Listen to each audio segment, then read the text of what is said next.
All right, it is Tuesday, August 6th, 2024. I'm sitting here right now with Sharon Musgrave. How are you today, Sharon? I'm fine. Outstanding. And you have a birthday coming up here in a couple weeks, August 28th? Yes. So you were born August 28th, 1951. Right. Yeah. Do you have any stories maybe your parents told you about the day you were born? Do you know anything? I mean, it's August. You were born, you told me before, but you were born in California. Yeah, in Bakersfield. I assume it gets very hot there in late August. Yeah. And back then, I was born in an unwed mother's home. Got it. My mom, she was dating a Marine that was headed to Korea. Got it. And so anyway, I never knew him. Mm-hmm. And so I lived with my grandparents. Got it. And so I know my grandfather, he was sort of a Archie Bunker kind of guy. Yeah. And he told her, he didn't want her to have me, but she kept me, obviously. Mm-hmm. And so when she got home with me, he told her that while he was sleeping, he didn't want to hear that baby crying. And he, sort of kept back. And then one day, she had fed me, and my grandma and her needed to go to the store, and I was sleeping. So she said she left me sleeping, Mm-hmm. and evidently I woke up because she thought they had a good 2 hours, and I didn't sleep very long. And she said when they got in, they came in, and he was sitting on her bed holding me, crying. And from that day on, it was me and Grandpa. Yeah, that was your father. That was it. That was it. He was your father. father. That was my father. Yeah. And he was a wise man, and he was self-taught. Yeah. And so he taught me a lot about life and how to deal with it, which is good because I needed it through the years. Sure. No doubt. But my grandmother was a great role model. But they pretty much, raised me more so than my mom. Yeah. So your mom, obviously unwed, and you're kind of growing up with your grandparent. Was your mom still living at the house while you were growing up? Yeah. So you kind of, obviously not having a father or one that you knew, but you kind of got to grow up in a home with 3 parents in a way. Yeah. Did you have brothers and sisters? Yeah, she had one older brother and then 5 younger ones. Got it. And so I had 3 uncles, the youngest ones that were like brothers. Got it. And I was quite the tomboy. Mm-hmm. One time, my grandparents, I guess I was about 4 or 5 years old or somewhere in there, and my grandparents had went to the grocery store, and my 2 uncles were home, and I heard them laughing. I went upstairs to see what they were doing, and there was a big oak tree or whatever. There was a tree right outside their window. They were practicing jumping to that tree so they could sneak out at night because they were like getting in the teen years. Sure. And I started throwing. If I wanted to do it. Yeah. And they said, no, you can't. Right. You might get hurt. And I said, if you don't, I'll tell Grandpa. So he told the oldest one, he goes, you go get in the tree and I'll throw her and you better catch her or we're going to die. And they did. And that was so exciting. I wanted to do it again. They wouldn't let me. Yeah. So you say you grew up kind of like a tomboy. So I would assume that having those brother-like but uncles, but closer to your age than an average uncle would be, I assume that had a major influence, and your grandfather had a major influence on that. So I had protectors pretty much all my life with them guys, in and out of my life. Sure. But each one taught me something different, right. Right. So it was good. It's so curious how that happens, where you have these 5 different people, each unique in a way, but they're all family, and they each give you a different perspective. Right. And it seems like your grandpa, like you said, self-taught. So you had that kind of. Do you think you had that independence while also being in a house with a lot of people? Right. And then growing up, you think that independence came from your grandfather? Yeah.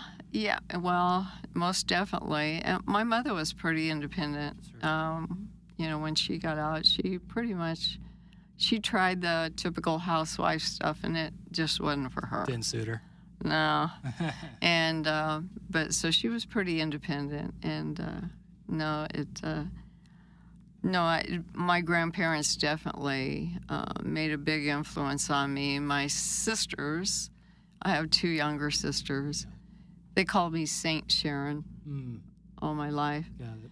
But my mom, the reason for that is my mom being back in that era. You know, of course, if you did something, you got whipped, you know, got a butt beaten. And so then she discovered I don't know what it was. I think I had just gotten home from school and I was in trouble for something. So we were in a hurry, had to go to Grandpa's house, and I don't remember what the emergency was, but we had to go over there. And so then she told me on the way over there, when we get to Grandpa's, you have to tell him what you did.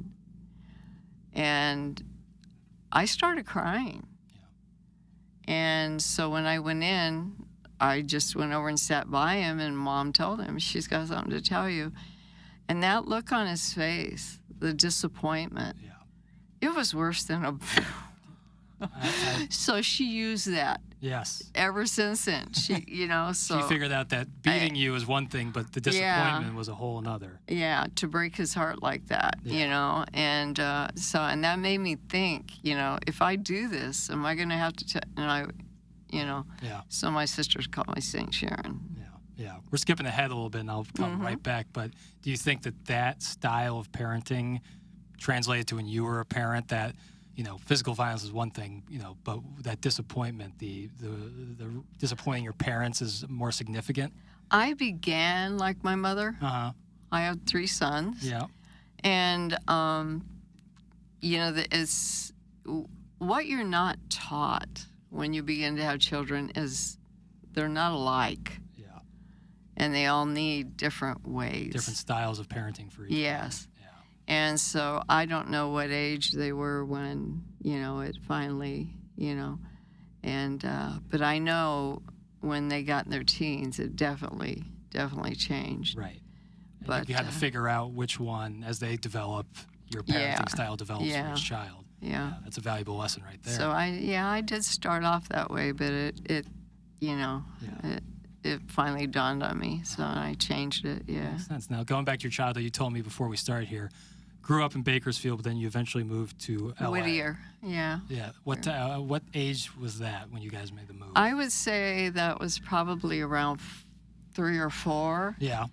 And I know at that time there were 3 uncles living with us, and my grandma and grandpa and myself, and I still remember that house. Yeah.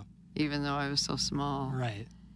And then my mom met my sister's dad, and we moved to Oregon for a while, Grants Pass. Yeah. How'd you like living in Oregon? You know, I can remember the smell of the blackberries on the bush. Oh, man. Still yet. That's incredible. It was beautiful up there, and I think that's where I got my love for mountains more so than the seaside. Sure. And so we were up there probably about a year, and then I think we moved back down to LA. Yeah. He began doing long-distance truck driving. Got it. So we moved back down. Yeah. So what was it like kind of growing up early 60s Los Angeles? Obviously, a lot was talked about that time in Los Angeles. It was great. Yeah.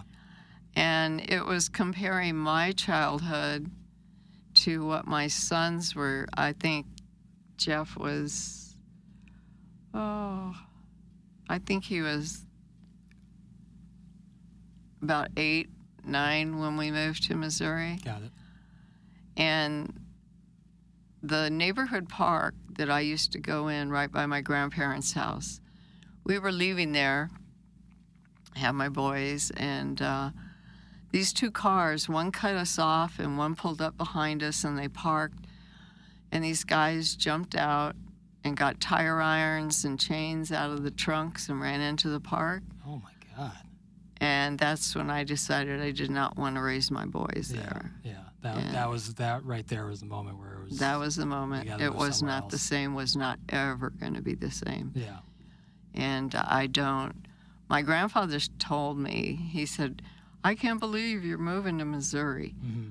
He said, you're a California girl. He goes, wait till you hit one winter, you'll be back. I never looked back. Never looked back?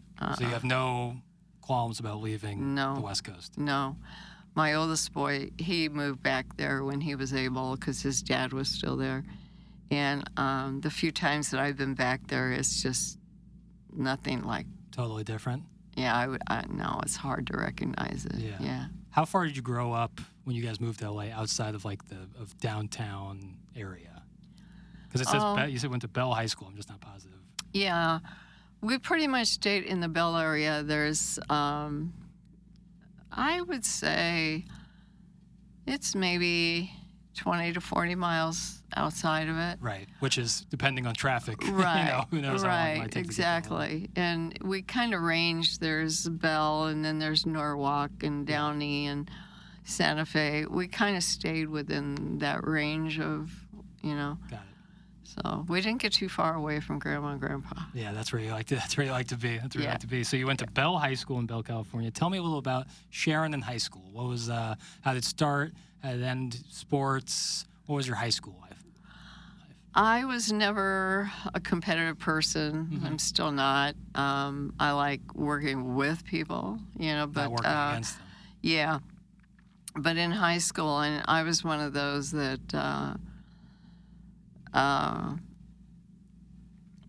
really didn't care for the attitudes of the sports and the cheerleaders and all them. That kind of clique. Yeah, those cliques. It didn't ever get to me. And I had this one girl in my class. She had a very extremely large nose. Mm-hmm. Excuse me. And they tend to tease her. Mm. And I began, I guess, they called me the stray collector because these people that I would befriend them and stand up for them because they weren't standing up for themselves. Well, that's Saint Sharon and the Stray Collector are the nicknames. Yeah, but that's... Yeah, no, I get it. I get exactly what you're saying. And I still have Michelle, the one that they used to tease. We're still friends. Awesome. From way back then. She still live in California? Uh-huh, yeah. Wow. So you would sense people who were viewed as outsiders by others and find the good in them. And then I'm going to get back to high school in just a moment, but then you go into childhood education and development for your college years. Do you think something like a moment like that where you essentially, like you said, taken astray kind of led you to that direction in life? Actually, it was kind of funny. I was able to stay home pretty much until the boys all got in school. Mm-hmm. And then I went to work, and my late husband, Jeff's dad, when I was ready to get a job, he told me then, he goes, you should really look into some kind of working with children. Sure. That's what you would be good at. And I told him, you're crazy. I've been talking to kids for how many years? I want to go with adults. Yeah, I want adult conversation. So then I got a job at, I don't know if anybody remembers it, out in St. Clair, a factory called Von Weise Gear. Okay. And the backstabbing and the lying and everything. And I'm like, so when they went to move to the company to Mexico and we all got laid off, that's when I went to college. Got it. Okay. And I said, his dad knew me, and I was quite happy. Yeah, absolutely. Absolutely. Yeah. I want to get more into that in a second, but I have messed up the timeline. So after high school, you did not go to college. No. In fact, I didn't graduate. Okay. I got married because of my home life and things that were going on in my home. I told my mother, either let me get married or I'm going to run away. That's the first time I ever really stood up for myself. Sure. And so she signed for me to get married. And I was not pregnant, did not need to get married. And when I came back, we got married during Christmas break. Went back to school, and I told them I was married. They segregated me from everybody. And I asked, why are you moving my seat to the back of the room? What? Yeah. well, there's certain things because you're married now we don't want you discussing about. And I looked and I said, "Are you crazy? They know more about it than I do." Right. You know. And so anyway, it was just really horrible the way, and it was weird. You're married now. You can't sit with the others. You might influence them in some way. So strange. And this is like, in 67. Yeah.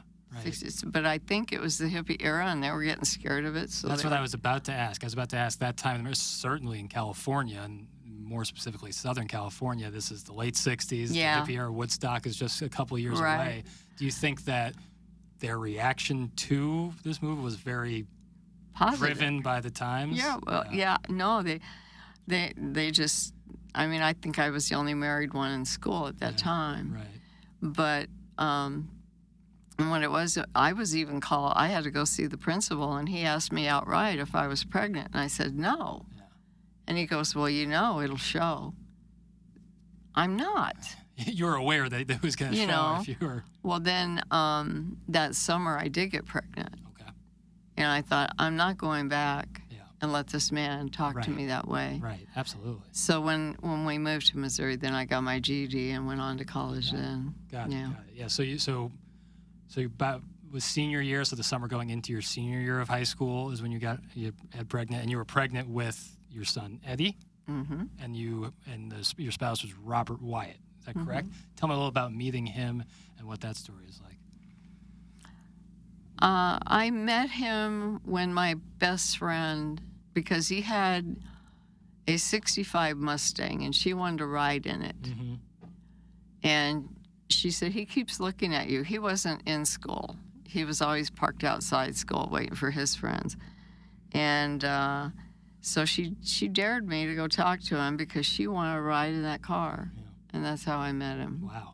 So the 65 Mustang is what... Not for me, for her. For her. But that was the genesis, was him driving that 65 Mustang. Yeah. So you get married that winter of your junior year and then pregnant in the summer. What was it like the day you met your first child, Eddie Wyatt? It was just like any parent, unbelievable, and it was unbelievable, scary, and confusing. All at the same time. And all of a sudden you're 17, 18 years old. And then it was because, when you get home with this child and you know that you are his everything, it made me take a second look at what I was living. Mm-hmm. Because as you know, during that time, there was a lot of drugs going on. Sure. And his dad had begun dealing marijuana, basically. Mm-hmm. We had people coming in and out, and had a guy that was doing chrome work on his motorcycle. I had a motorcycle in my living room. In the living room? Yeah, because he got back from Vietnam and he was staying with us. Got it. And it was like, no. Can we maybe move the motorcycle outside? I'm trying to sit down here and raise a child. Well, then, and his dad was pretty good. So I told him no more. Right. I don't want to lose my son. This crap has got to go. Yeah. And so it did. They moved it over to somebody else's house. And but then he got on a drug that when he took it, he got mean. And he got physically abusive. Mm-hmm. And so that was it. He gave me a black eye one day in the car. The next day I put Ed in the stroller. We walked to family services, and they put me in an apartment, and I couldn't speak to anybody for 3 months. 3 months. Yeah. Wow, that's brutal. Yeah, but we did it. Yeah. And so then, following that, you're living on your own, single mother, just you and Eddie. Well, yeah, my mom. Once the 3 months was over with, then my mom had rented a 3-bedroom apartment, and because I still didn't know how his dad was going to react. Yeah. And so I lived with my mom and my 2 sisters for a while until I met his dad. Got it. And I want to get to that in a moment. Were your grandparents still alive when you had? So how many of your children got to meet both your grandma and your grandfather? they all three saw him for a while. I don't think Greg has that many memories. Got it. Ed, he liked Jeff. Jeff, when he was about 3, we got him a pair of cowboy boots, and he used to go up and kick Grandpa in the shins.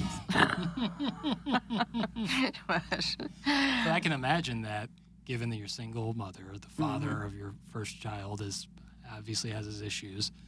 Having your grandparents who were so imperative in your life and influencing your life, I'm sure that was a great foundation to help you with your children. Yes, yeah, they were. I mean, my mom, it was, when I came home with Ed, she told me that, in which I'm at the time it was shocking, but I'm glad that she was upfront about it. I like truth better than being told things that, just... Window dressing. And she said, well, I'll tell you now, he's a beautiful boy. I love him. He's my first grandchild. But don't ask me to babysit. I raised mine. I'm not raising yours. Yeah. And I never asked her, and she never offered until they got up probably going into junior high, and then she, had them come out for a visit to California when we were in. But I appreciated that. But, It's tough to hear, but it's... Yeah, it's tough to hear, but that's just, I didn't get mad at her over it. It was like... Sure. I don't understand it, but right. That's fine. Right. But again, it goes back to the independence that you were kind of taught, as kind of your mother was taught, as your grandfather was. It was just kind of the way of life, is what it sounds like to me. So then you just talked about you met Carl, Jeff's father. Tell me a little about meeting Carl and then eventually having Jeff. That was my mom. Yeah. My mom was a cook at a bar and lounge. Okay. And she cooked during the day, and then she liked to sit around and socialize afterwards. And she came over, and she said, I met this guy that I really want you to meet. Mm-hmm. And I said, because I wasn't a drinker. Sure. My whole family were drinkers. I wasn't. I didn't like it. And so then she said, no, I think you really should meet him. And I was like, no, tell me about him. So she started telling me, and she told me he has a little bit of a southern drawl. Okay, well, right there, that's sort of like where the classification of people. I looked at her and I said, is he a hick? Yeah, a little bit. You went to a little bit of a stereotype, but that's understandable. And she goes, well, he's from Missouri. Okay. And I said, no. No. Right. You're a California girl. So she tricked me. There is a play out there in Ramona, and it's called Ramona. It's a story. It's outside on the ranch where the Ramona ranch was. She knew I liked that kind of thing, so we went out there. And then coming home, we stopped at the lounge, and he was there. And so anyway, we're sitting there and talking to him. And I tend to listen to people, watch them. And I thought there's something about him, Yeah. So anyway, went on home. Mom took me home. And so then she said, Carl's been asking about you. And she said, why would you go out with him? And I said, yeah. And then I realized the big difference between that Midwestern boy and those California boys. Yeah. And there was a big difference, and that's... So would you say that like a little bit more respect coming from the Midwest, more respectful young men, a little bit more contained in a way? Is that how you describe it? Yeah. Yeah, and plus, he didn't look at himself every time he passed a window or a mirror. Certainly didn't have a motorcycle in the living room, I can imagine. No. So then you eventually marry Carl, and you have Jeff. Tell me a little about the second child, having your second child. I can imagine things were a little bit better home life-wise than the first time around. Yeah, it was. Jeff, when we first started off, Mom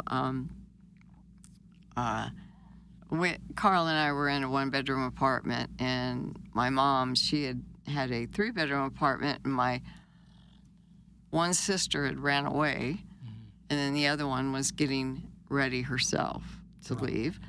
So Mom goes, "Why don't you guys move in with me?" And so we moved in with her, and so that made it a little. There was that family holding up family, and you know, and kind of a collective takes a village mentality. Yeah. And moving into the apartment complex, it gave Ed, who was then big enough to go out and have friends. There were a lot of kids there, and there was a playground, so it was good. And so we were there for a while, and then we rented a house, and so I just started thinking then about I wanted to go into nursing at that point. And I got through nursing aid class, and I got hired at a nursing home, and they were going to sponsor me to go to college for an RN. And then that's when I got pregnant with Greg. Got it. And so anyway, that's when the thing happened, and I really started wanting to leave LA. Got it. Yeah, right around then is when and then right before you went to the park and had that moment. That was obviously very important. How did Eddie react to having a baby brother? He hated Missouri. Yeah. Because he was 9, 10 years old when we moved here, maybe. And he absolutely hated it. And it was hard. And his dad had played mind games with him that some I knew about, some I didn't. And like he had told him, you know, if you ever love Carl, you'll never see me again. And Carl, bless his heart, he treated Eddie just the same as the other two. Sure.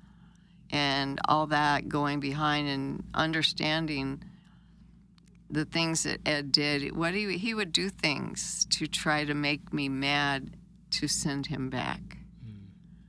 Gotcha. It was, but I knew how his dad was, and I knew I had to wait until he could be self-sufficient before I could let him go. Right. And I knew I was going to have to let him go at one point, or he was going to just take off. And sure enough, when he was 15, we made the choice that it was time, you know, he could go. But he knew how to do his laundry. He knew how to cook. So he went back out to California to live with his dad? Yeah, yeah. And then he went off to college after school? Yeah, well, Ed, who, me? Ed. Ed, he actually went into the Army. And he was in Fort Knox, so I got to go up and see his graduation. Yeah. And, you know, he wound up he never understood why I left his dad. I just never would tell him because I knew he loved his dad. Yeah. Me not knowing my dad, I think, is one of the reasons that I always wondered what my dad was and always dreamed about it and everything else. And everybody told me to keep Ed away from his dad, but that's not why I moved to Missouri. And so anyway, when Ed, when he got out there, his grandmother told him, and Ed was quite shocked. But then when he moved out there himself, he also realized why I wouldn't let him go, because he got back. He was so happy finally. He was free of me, and he was going to go live with Dad and have this wonderful life. And within 2 months, he was living with his grandma. Your mother? Your ex-husband? Yeah, his dad's mom. Got it. And Ed now knows why I would not turn loose of him, you know, because... But you didn't want to ruin his idea of what his father was. No, because talking about his dad, he was just going to hate me for it. He wasn't going to believe me. Yeah, right. He wasn't. The blame would go on you, not on... Yeah, so he found out in his adult life what his dad was like. Did Eddie have a positive relationship with Jeff and Greg? On and off. On and off. I think he did enjoy, them. And I mean, when they were little, he watched out for them. And then, of course, they wrestled and they fought and they did all that good stuff. But I don't think Jeff and Greg understood the underlying stuff as to why Ed was in trouble so much. Sure. Yeah. Yeah. And then you have Greg 3 years after you had Jeff? Just a couple of years after you had Jeff? 3 years, yeah. And so what was it like, third child? And now, did you know after having Greg that probably weren't going to have any more kids, or was there a plan for more? Oh, I told my husband, because we were going to try for a girl. We thought Greg was a girl. We never picked a male name out. Really? And I just knew everything about him was different. So he was going to be a girl. Did you tell him the pregnancy that during the pregnancy you could feel, or was there some just something? in your See, heart? back then you had to pay for the test. Sure. And all that stuff. And so anyway, just everything about it, and the way I carried him, what I did, everything. We didn't pick a name out. And so when we got to the hospital, they wanted to make put the names down to have for the birth certificate when they were born. So we told him right away what the male name was, and she said, well, now the female name, and we just looked at each other. No idea. I said, I don't know. So then we fought over the name in front of this woman. Because he pulled Renee out of the air, and I'm like, who is Renee? So anyway, so we wound up agreeing on a female name, and then it was so funny because when Craig was born, like I said, I thought it was a female the whole time, but we wouldn't agree on those names. And so when he was born, and the doctor said, well, congratulations, you have a son. And I went, shh. Another one? Yeah. And then the doctor goes, look at your son. They had him over on the scale, thing where they clean him up. He was over there pushing himself up already on his. He goes, I've never seen a baby do that. His little head was, but he was pushing himself up. Born independent, just like his entire family. But he was 10 pounds, 2 ounces, and I told my husband there will be no more. After that experience, not only did you not get the girl that you desired, but he was 10 pounds. Yeah, they keep getting bigger. We are not going no further. That's it. No more. So that right there is when you said, all right, if we didn't get a girl this time, after that, I'm done. I can understand that. Yeah. So was it a few years after that, after Greg's birth, that you guys moved to Missouri? Yeah. Yeah, Greg was, in fact, Greg was about a year and a half. Okay. All right. So quickly after Greg's birth, you guys moved to Missouri. What was it like for you, living in California your entire life, that first couple months moving? What time of year did you move to Missouri? Because that is key. That could change your entire perspective on the state. We moved, I believe it was in the fall. Okay. Now I'm having trouble remembering exactly when.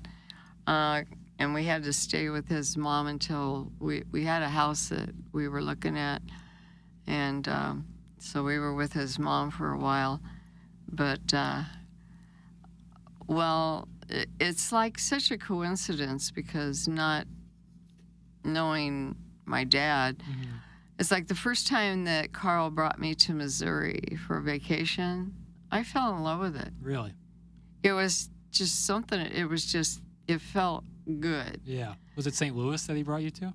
No, it was out in Union. Got it. Out there that way.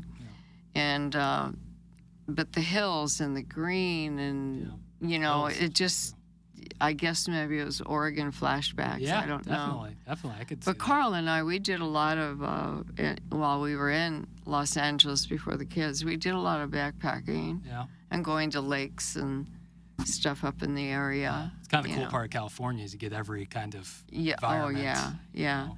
So anyway, so I always loved it. So I fell in love with Missouri. So, and then I've always been horse crazy.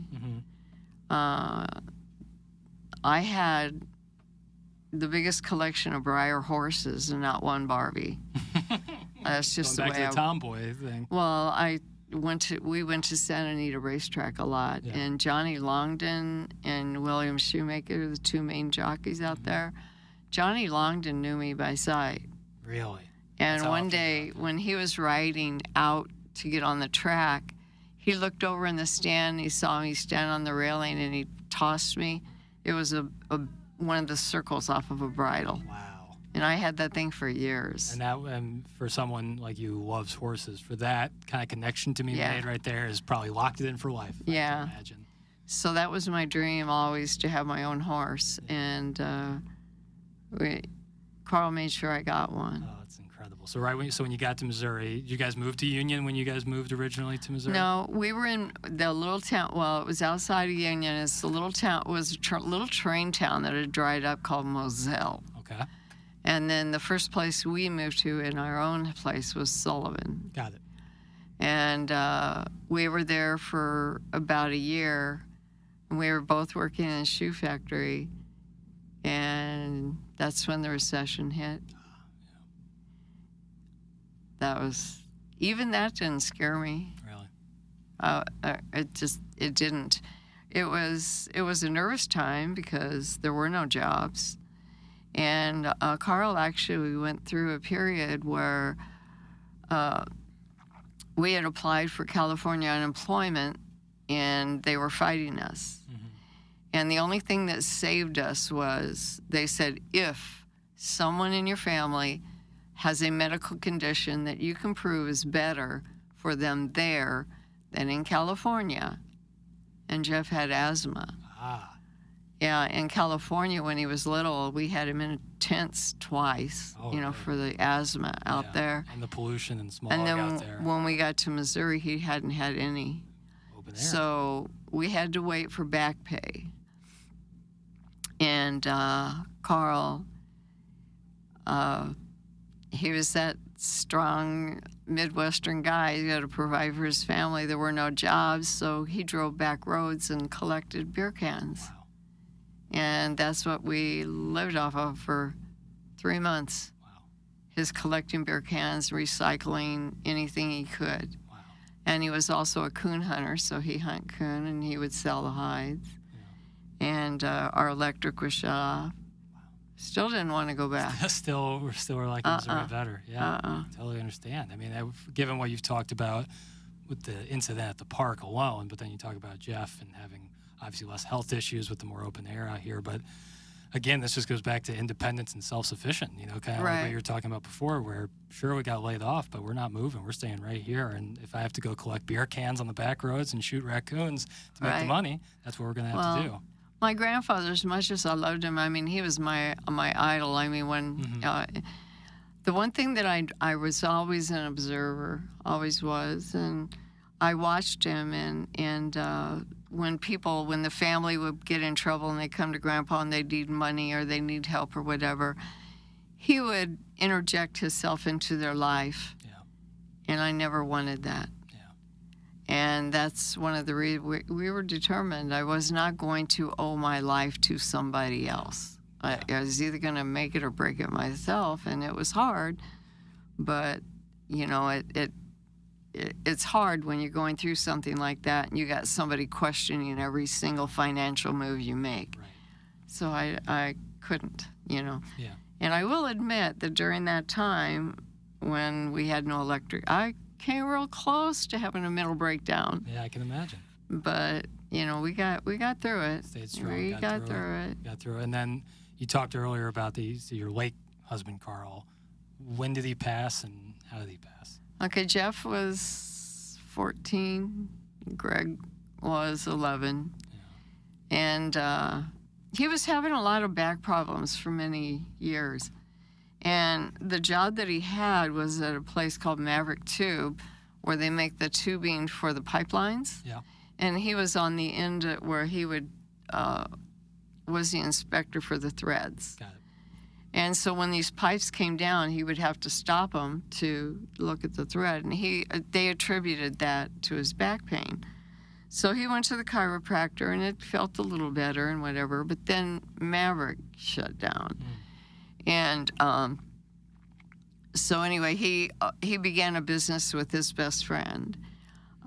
His name was Uriah, and they started doing. Uriah had done paving and sealing driveways in St. Louis for many years, so they began their own company, and they started working together. But he kept having the back pain, and then one day he comes out and he tells me there was blood. So we came over to Washington Hospital. And they took him when we went in, and we went in to get the test results. And the doctor, I was with him, and the doctor said, "We are admitting you today. You got a tumor the size of a grapefruit in your colon." And I didn't get to. He told me to go get the kids because they were home from school, didn't know how late it was going to be, so I had to take them to my friends. And then he had kids from another marriage, and I had to call them and let them know. And so anyway, they told him after the surgery that he had 6 months to live because it was too, but, they guessed 6 months, and they started him on chemo. And that man took chemo great, didn't get sick. He came out as soon as he could. He went back to work. Yeah. He lasted 4 years, and it was. Wow. On 6 he months. said, "I can't give him 6 months. I've got stuff to do," because we were in the process of redoing our home, adding a bedroom and all this stuff, and there was things he wanted to do for the boys. He wanted to get them a pool and the four-wheel drives that they wanted, four-wheelers that they wanted, and all that. And he accomplished that. That's incredible. He taught me a lot about, don't let this stuff get you down, and then what did it was him and this one lady were going through chemo together, and he went in for his chemo, and he came home and he looked at me, and I could see it on his face. And I said, "Are you all right? Is everything okay?" And he goes, I can't remember her name, but he said, I got word she died. And I could just tell they were holding on for each other, these two, this older woman. Yeah. And then it was the next when he got the test results back. It never shrank. It just didn't grow. Mm-hmm. And then eventually it got to the point, and the chemo that they wanted, they could switch him to another chemo, but it was so expensive we couldn't afford it. Sure. And so then that's when he wanted to die at home. And he said, it'll get where everything's going to shut down. He goes, do not keep me on life support. I don't want to live like that. I want to die at home. Mm-hmm. And it was hard, but we did it. Yeah. We did it. Yeah, I can imagine that. A process like that, where it's originally 6 months, and then he obviously goes on and fights like hell. An incredible story. But how was that, those 4 years for you, right after the diagnosis, and then those years for you and your children? How was that process like? It was different for each of us, yeah. I think me, I had to be strong for him. Mm-hmm. And it didn't, with him out there working and everything, he made it so easy. Yeah. He really did. And I was working at the factory at that time, Wise a year. And I think the one that probably, it hit Jeff the worst. Yeah. Greg became his little helper. He would help him when he got to the point where he couldn't hardly walk him. He would take him to the bathroom and stuff like that and help wash him up and all that stuff. So Jeff, I think it did affect him a lot deeper. Yeah, sure. And that you're watching your kids all take it. Eddie was in the Army at that point. Right. And you watch your kids and meanwhile you got it. And then what happens for us anyway, what happened when you have somebody, whether it's divorce or the death, you feel like you died along with them.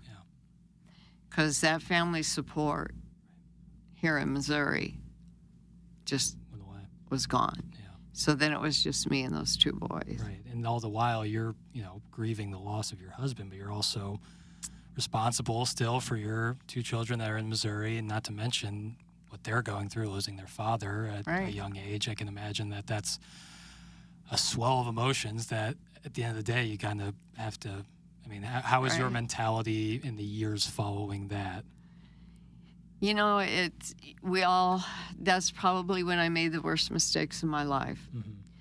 Because, I went from being married in high school to a short time divorce to being married to this man for, 16 years and being a part of a team. And then all of a sudden, and not only do you lose your husband, but you lose, the stepkids, that are now having grandchildren, and those, and the other families, and you're struggling.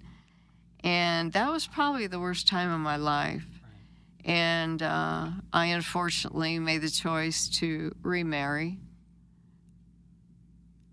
We didn't put him on the list. Mm-hmm. For a reason. Sure. He was great the first couple years, and then he told me I had to ask him permission to see my kids after they moved out of home, and I said, bye. Yeah. Did you meet him in Missouri? Uh-huh. Yeah. And I moved in with Jeff. Okay. So how many years would you say after the death of Carl was moving in with Jeff? 10? It wasn't that long. It was, about 5, I think. 5 years. So Jeff's in his early 20s? Yeah. Unfortunately for Jeff, he was just starting off. He's got 2 kids already, mm-hmm. third one on the way, trying to make his way in a very competitive career. Yeah. And they're still getting to know each other. And I was like trying to keep your nose out of their business. For sure. They got to work it out. Yeah. And so that's when the computers came out, and I was online, and I was in a chat room, and I started talking to people, and they said, well, why don't you move out? And I said, well, I got this car, and I got to make the car payments, and I can't afford on my rent and a car payment. Sure. It's got to be either one, and out there, you need a car. Absolutely. So anyway, these people, the person in particular lived in Illinois, and they said, send your resume up here. And I was shocked. I got a really good offer to work in daycare at that time, because while I was married to that man, that's when I began my degree. I was wondering, I didn't know if it was with Carl or with, so you got your GED, and you went, and where'd you go to school to get it was child education development? Well, I started off here, and I began at what is it? It's right. It's a college, right? It's in Webster. Oh, Webster University. I began it there, then I ended it in Illinois. I finished it up there. Got it. But anyway, so that's how I got up to Illinois. Yeah, and that's completely. Going from you were living at Jeff's house, deciding car payment or rent. Now you get this job in Illinois. So then do you move to Illinois after that? Yeah, moved up there. And I lived, it was one of those typical Chicago places, Brownstone. Oh, yeah. So this is in Chicago? Yeah, well, it was Forest Park area. Yep. And so I'm in this second floor of it, and I loved that apartment. It was just great. It was a great apartment. Yeah. But the car park was out in back, and then there was another apartment building straight across. And I noticed that the man in that apartment straight across was always staring right at you. And so my husband now, when we started dating, and he was beginning to stay over, one night he's like, I'm starving, what can we make? And I said, I can make chili. Yeah. And so I go to turn on the light, and there's that man sitting over there, and I'm in a nightgown. I left the light off, started making chili in the dark, and poured chicken noodle soup in the chili. couldn't see it. Yeah. Yeah. I take it in and give it to him, and he goes, "I've never seen noodles in soup."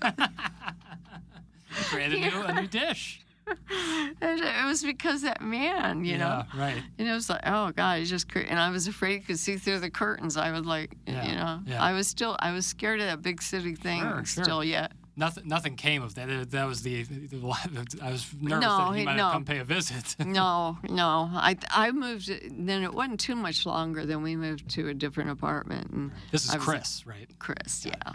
Yeah, and so you met him while you were living up in the Chicago area. He's actually the one I met online. Oh, okay, gotcha. So you met him online, went some dates, and then what year did you get married to Chris? I held off after that one fiasco. I held off for 8 years. Yeah. And I was really convinced that after the other one, that a man will get to a point he'll ask you to marry him just before his uglies are going to come out. It's a timing thing. When they can't hold them back.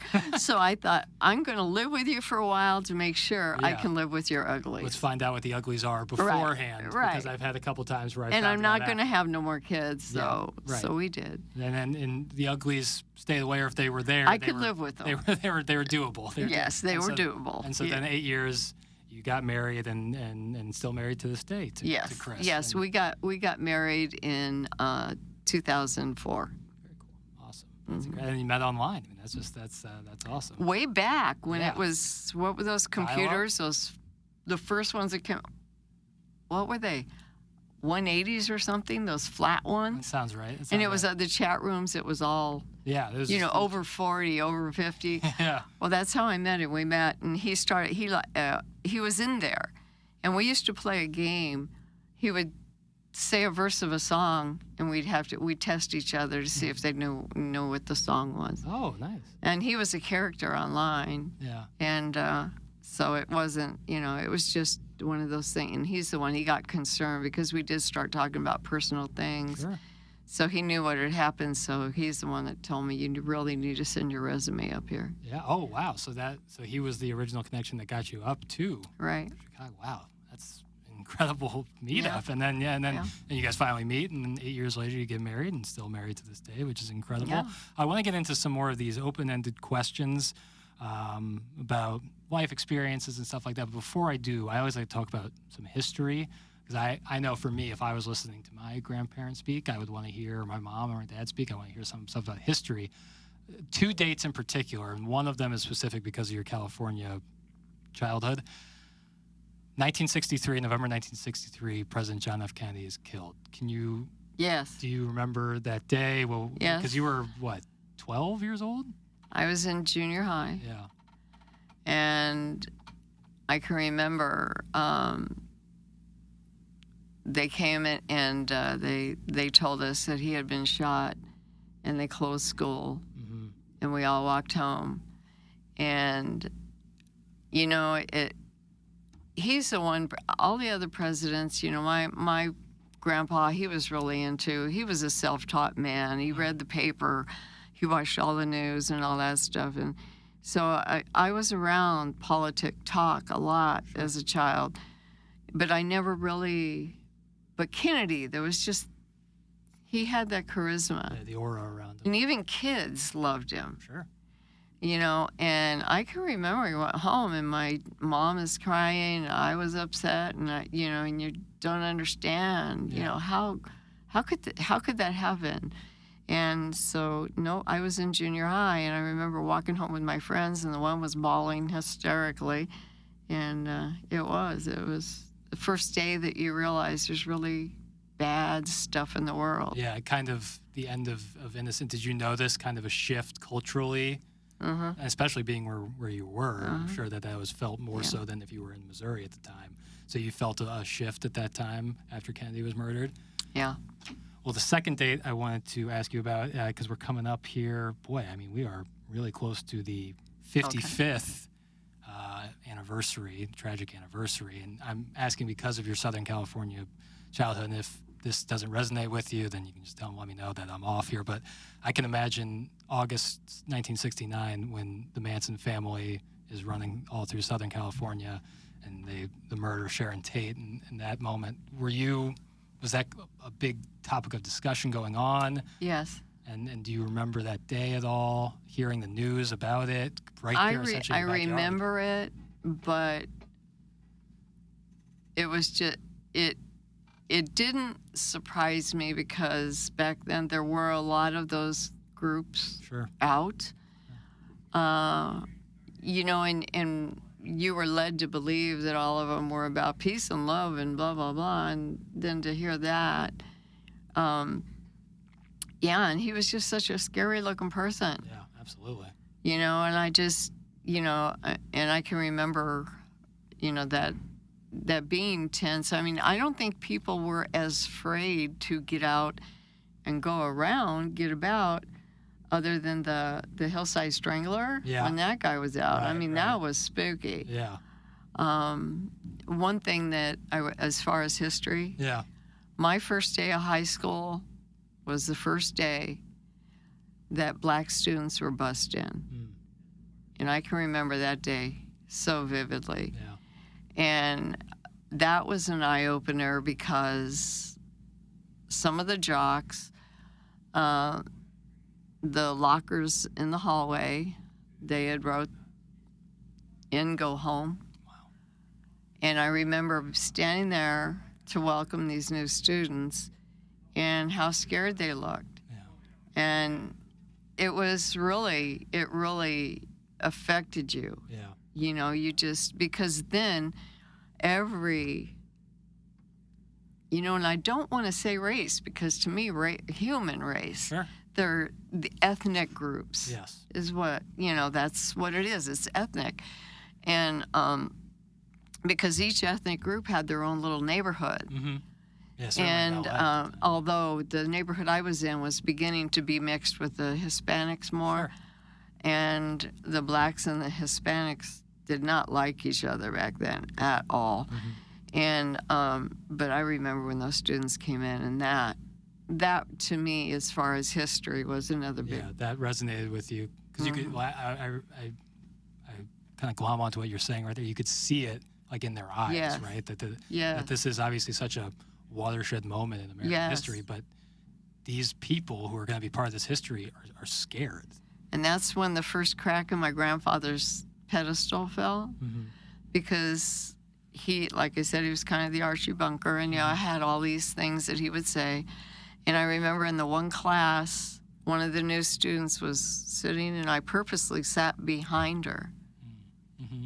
And when I went to see my grandfather that weekend, I said, "Grandpa, you told me a lie, I think." And he goes, "About what?" And I said, "They don't smell. She smelled like zest, just like me." Mm-hmm. You know? Yeah, and that's just, and right there, I think, is like you talk about race relations in this country. That's when I started thinking and doing the separation. And but it's as simple as, like you said, it's the human race. We're in the human race. Any prejudices or stereotypes you may have are learned. They're not intrinsic. You know, we as humans are just humans, and that's it. And I think that's a very, and you grew up in such a time where things started to shift. The ways of old, like maybe sometimes what your grandpa thought, we're shifting into more modern times. And you're right there on the precipice of it. That's you want to talk about history. That's the history right there. That's incredible. That's an incredible story right there, Sharon. I want to talk a little bit about some of these open-ended questions, and you already talked about your love of horses. What was like when you said Carl got you the horse? What was that? The first time you got your own horse, like, what was his name too? His name was Dusty. Dusty, perfect. I always loved Gunsmoke. Yeah. And I always loved that character, and that's what I got. My first horse was a buckskin. Nice. And have you had several horses since then, or? Yeah, we had a few. We had some Shetland ponies for the boys, and we had a bay horse that I renamed Tacoma, and but we used to go on little family rides, and the boys hated my Dusty. Really? They hated him. They said he was the horse from hell. Mean? Well, what it was, we were renting a farmhouse that was up on a hill in Robertsville. Sure. And it was a 1,200-acre farm, but we rented 10 acres. We had to close it off when the guy came to plant the lower 40 for the hay and stuff. But when he had reaped it, when he cut it, then we could let the horses loose.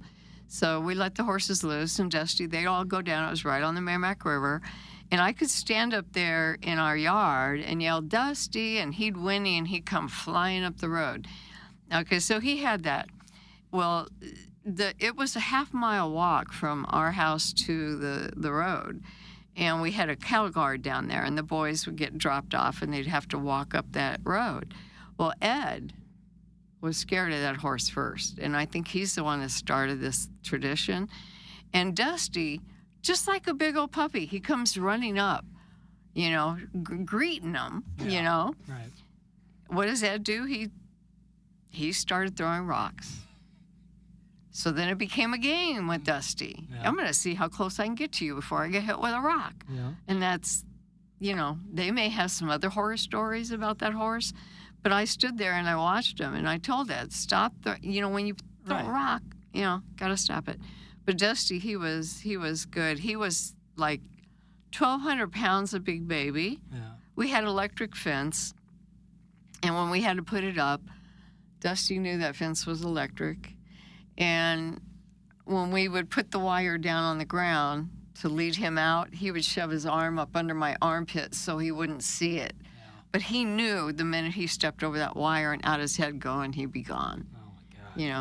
So it's funny that something that big can be so scared that they trust you that much. Yeah. I mean, it's an incredible, and the relationship between horses and humans is just unbelievable. Yeah. They're gorgeous animals. So I understand your love for them. Yeah. You also talk about Lake Tahoe family vacation. Obviously coming from California, I'm sure Lake Tahoe, and also your love of Oregon. Lake Tahoe probably seems a lot closer to Oregon than it does southern. Lake Tahoe's that's a beautiful lake. Yeah. And we had went up there, my husband and I now. Mm-hmm. We played spades online. Mm-hmm. And we went out there with the group that lived in California for one there. I had my mom and my sister come out. We hit the casinos up there, and we did really well out there. Awesome. And we took a picture of us all out there on the deck with all these $100 bills that everybody won. And so when we came up with the family thing, I said, let's go back to Tahoe.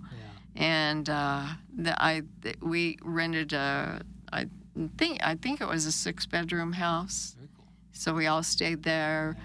And we each took turns making a breakfast, and and then one night a week, then we all went out to dinner.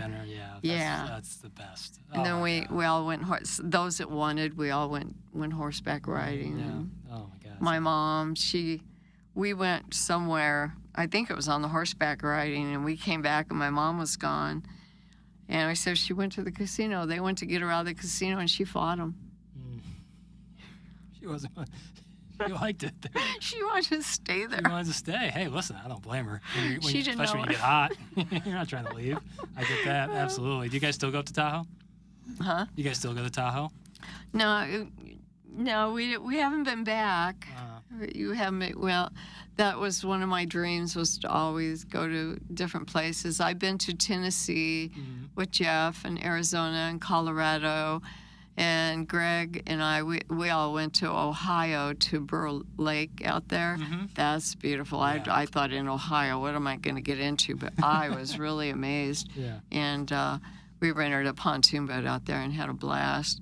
But, that I always wanted to make sure that my grandkids saw different parts, because when I was in California, I went back and forth with my grandma and grandpa to Oklahoma, but that was about it. Yeah, definitely. Yeah, I hear that. You just talked about it right there, and I feel like I've skipped over a major part of your life. Tell me a little about becoming a grandmother and what that's been like, and seeing your children. You even say it right here, the biggest joys in your life is watching your kids become fathers and evolution to men. What's it like, A, having grandchildren, and seeing your children become fathers?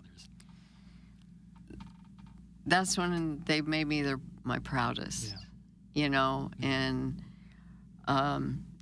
it's not and it's not a reflection of me. It's just because there's so many people influence you over your life. You can't put it all on your parents. Mm-hmm.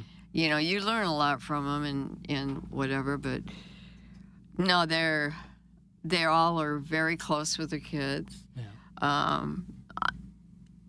I said, Ed, he was pretty much a single parent for a while with his son. He stepped up to the plate on that one until she was ready. Greg, he's got his oldest boy is special needs and probably has a mentality of about a 2 or 3 year old. And he was always the one that went to the doctor and the school and everything with him. So, I mean, as men and as fathers, I couldn't have wished for more. You know, they've. It's just incredible. I've heard, I've done many of these, and I hear this very similar thing, is that's the proudest moment for a parent when they get to see their kids become parents. It's great when they're born, but man, when you see them at the final project. Yeah, right. It's just incredible. That's just absolutely incredible. Yeah. And then from the grandchildren perspective, what's it like being a mother compared to being a grandmother? Because I've heard very similar things on that as well. Yeah. A mother, you have a lot of pressure on you as a mother. Yeah. And, you know, you really do. As a grandmother, you don't care. Yeah. You don't care. You just get into those kids, you know. Yeah. And and that's what I told my son. You know, there's still times when I want just my son. Yeah. You know, I don't always want the whole family. Sure. Sometimes I just still want those moments with my kids. Yeah. And alone or together, whatever. But no, it's very different. I'm not under the stress and the pressure that a parent is. Sure. And the discipline, and you find, you know, the discipline, you can do it differently. Yep. I've always heard that, you know, when you're a parent, a mother, you know, keep your kids off the sugar, this, that, the other thing, you know, and then when you're a grandparent, sugar them up, whatever they want, you know, because hey, listen, when they start acting out, you know, sorry, this is my parents' problem. That's just incredible. Yeah, I never did that.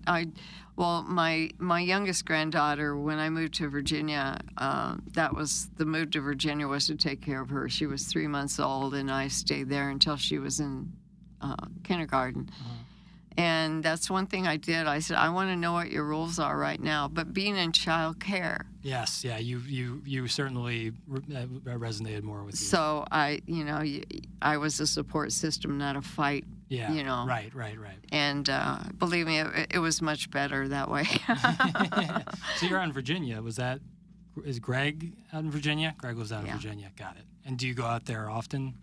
No, I've been here a year now, back a year. Yeah. And they're all busy with their lives, and they're doing that part that Jeff was doing when I didn't get to see him. It's like, it's good to have 3 kids, because it's sort of like, there's positions that are, you know, I didn't hear from Ed for many, many years. He was my free soul, my free spirit. Mm-hmm.